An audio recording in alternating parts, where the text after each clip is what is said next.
Il y a deux mots qui montent régulièrement en moi, c'est surprise et émerveillement. C'est surprise par-dessus surprise, puis encore des surprises. Continuellement, c'est ce que je vis depuis ce temps-là, depuis le temps où j'ai commencé à écrire. Puis après ça, c'est émerveillement. Émerveillement par-dessus émerveillement. Et ces grandes surprises-là arrivent aussi, très souvent, lorsque je suis devant le Saint-Sacrement, de constater qu'il m'inspire à écrire alors que j'ai rien à dire. Et de constater la paix que ça produit en moi. De constater aussi que, quand je les relis, je les découvre. Alors je vois bien que c'est pas moi qui peux faire ça.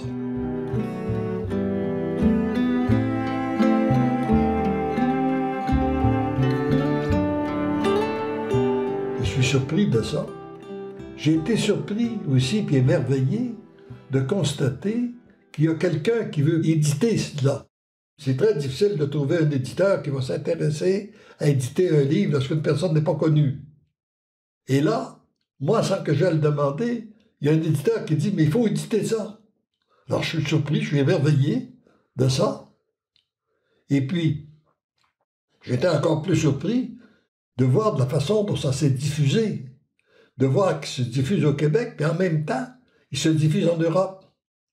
Je suis émerveillé de constater aussi qu'il y a des gens, alors que je ne suis pas connu pour donner des conférences, il y a des gens qui m'invitent à donner des conférences. Non seulement au Québec, au Nouveau-Brunswick, et puis en Europe. Puis après ça, je suis émerveillé de constater qu'il y a des gens que non seulement qui veulent que je donne une conférence, mais qui veulent que je donne des retraites. J'ai jamais donné de retraite de ma vie. Je ne suis pas un théologien. Et puis j'ai donné une multitude de retraites. Et je suis émerveillé de voir des résultats que ça produit. De voir des gens qui arrivent tristes, qui repartent heureux. De voir des gens qui arrivent avec chargés de problèmes, ils portent des lourdeurs, et sentir repartir de façon dégagée.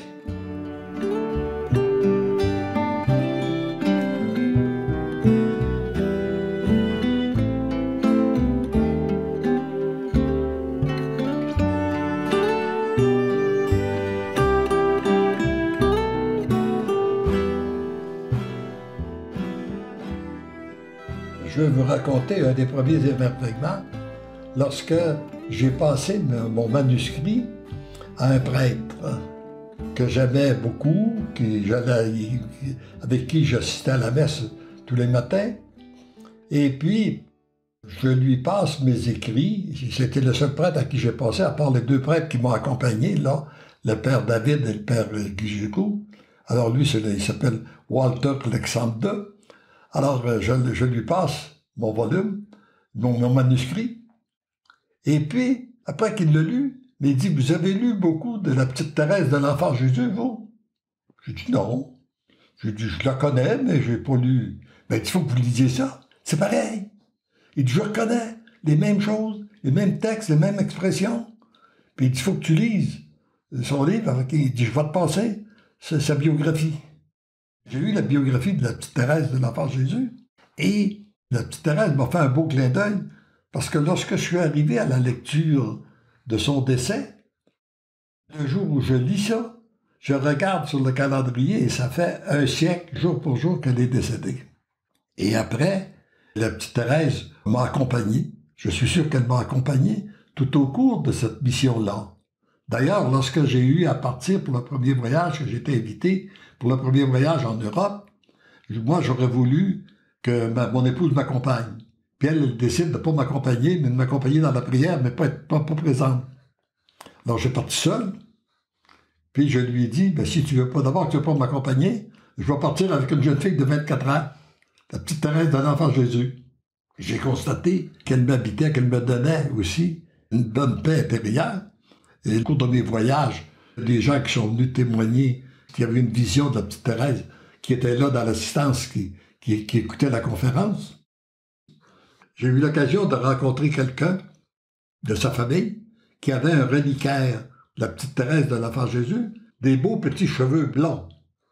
Alors je lui ai dit, mais j'ai dit, oh, j'aimerais ça les avoir, moi. Est-ce que tu pourrais me les passer?